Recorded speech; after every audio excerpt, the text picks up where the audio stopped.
Me perdono solamente comentário breve de Besaki, mirando que minha pergunta acaba for de representante de 24 horas durante a conferência de imprensa e me avisa duidelijk que nós temos conversação com o senhor Dr. Mark Odiber e junto com seu advogado e essa questão que me não pode divulgar abertamente Besaki, pero lo que sim me por vista tá que ayer com essa dicta sentença tem dois uitspraken, tá recordar que ter beschikking e com ela vai e essa visa que não vai de maneira me está, dus bono porque da mano pessoa assim ter beschikking e essa lo que juez toma decisão ayer e esse nós temos que respeitar e a mim não tem nenhuma intenção de vai passar de próximo 4 anos a bringa outro. Nós também queremos uma solução para aqui e pensei mesmo me acercar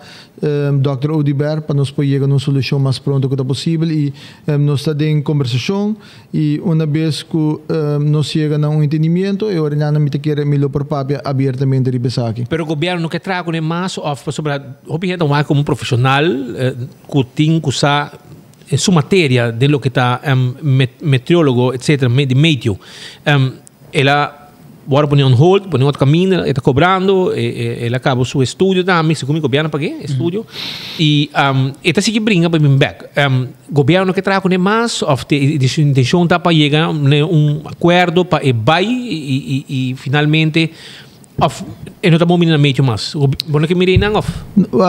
Me te quero lo que nós estamos buscando é win-win situation para o governo, para EMES e para a comunidade. É um profissional, tão lástima que a situação vai de maneira ela vai, pero me te quero ora me visto como se manter algemeen belang também na conta, me se tem isso aqui na conta e me te quero de conversação aqui não está para trazer uma solução que é duradoura, que o partido de negociação aqui lo sali contento, o partido de conversação aqui lo sali de acordo e sali contento com a direção que nós que vai.